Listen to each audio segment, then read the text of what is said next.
And hello YouTube. Welcome back to Cookie's Fishroom. Just want to take a quick minute and thank those who've already hit the subscribe button, who've subscribed to our channel, and to those who follow us on Facebook. Thank you very much. It means a lot. All the positive comments and feedback, thank you. Please, to those who do watch us and haven't yet, please subscribe and hit the notification bell.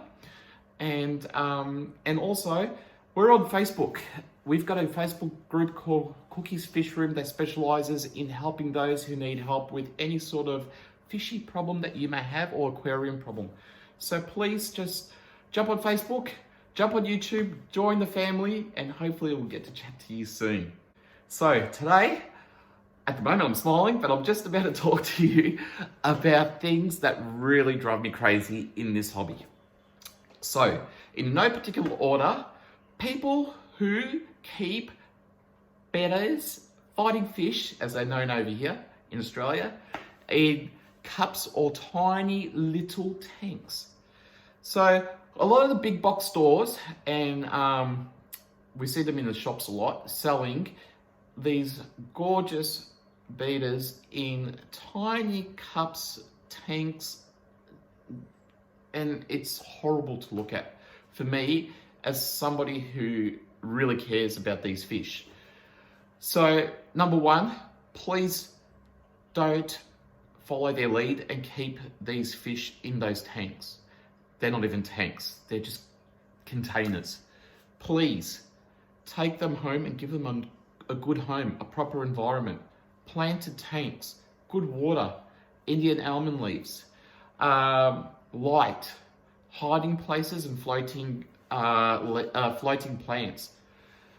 Avoid sharp objects, ceramic decorations, fake plants especially.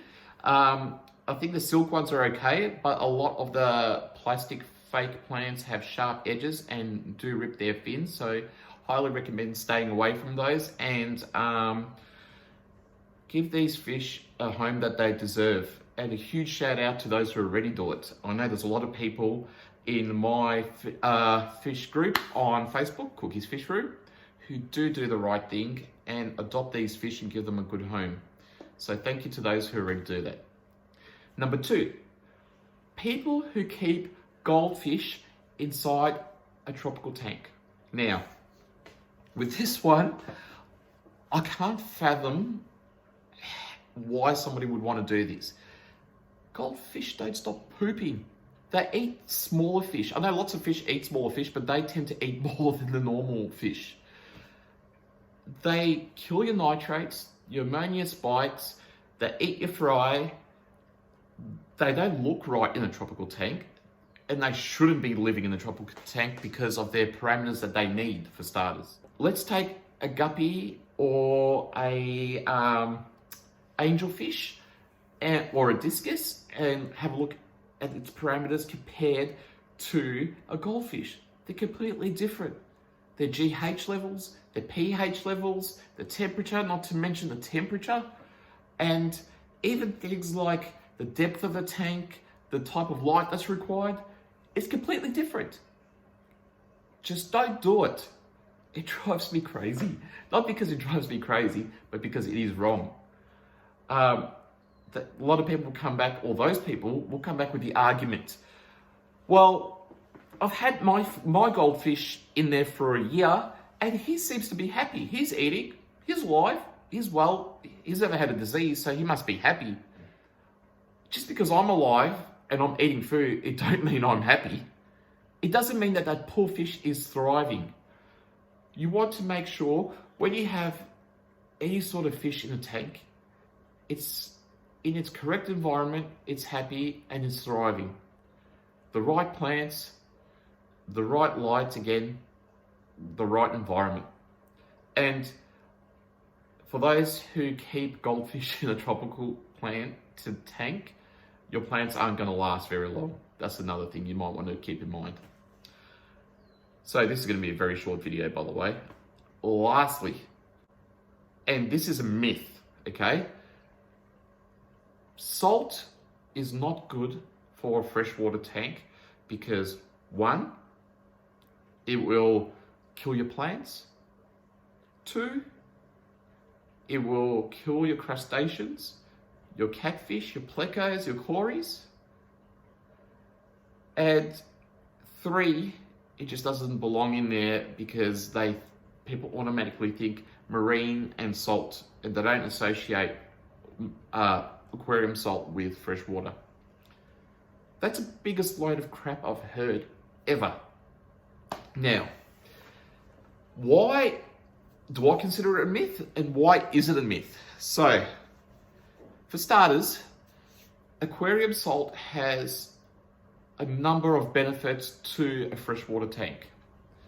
So, it will, dosed in the correct amounts, and just to let you know, I personally dose half of what's recommended on the back of the box.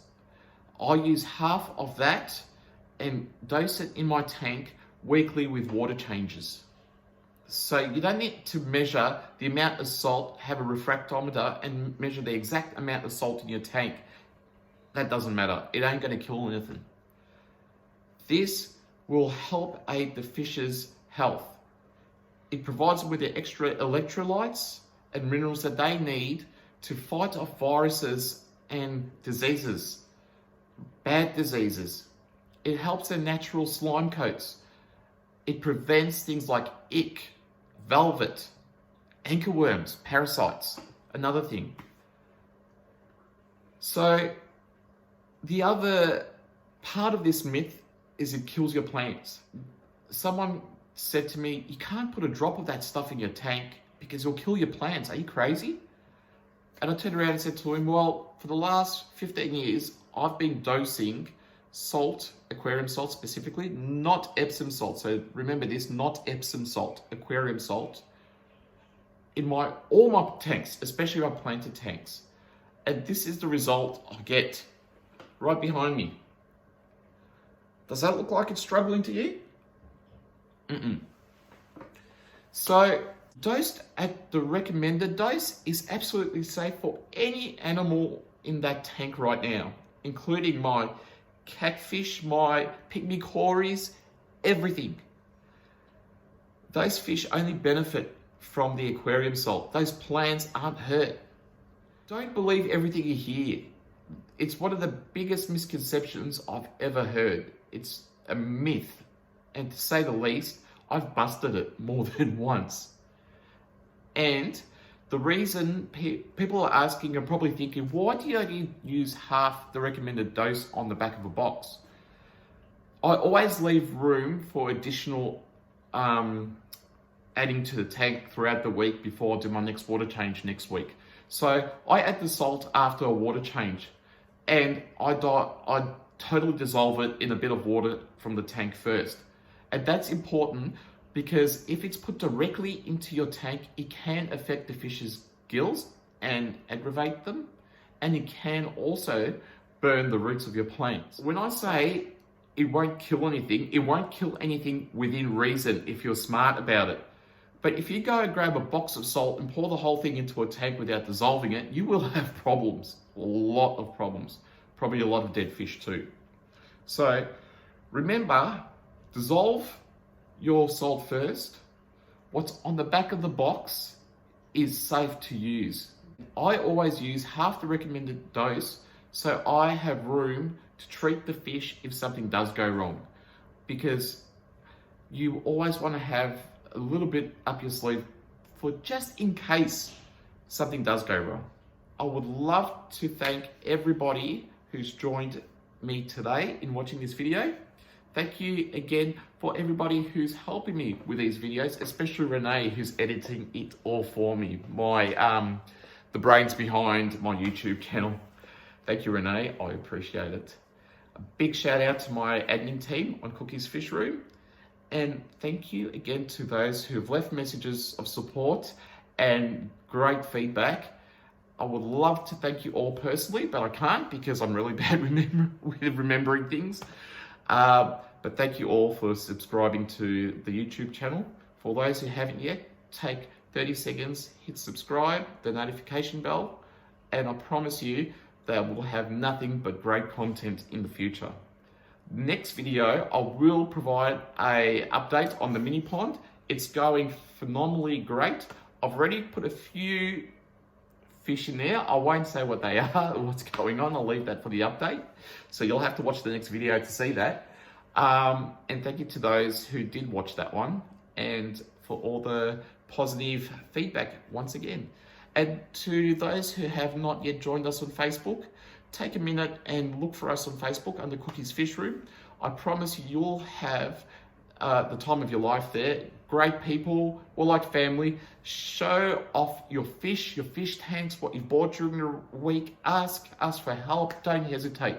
We have a drama-free environment and we intend on keeping it that way. So again, thank you very much for joining me and the rest of the Cookie's Fishroom team on YouTube. Once again, I'll see you soon. Bye for now.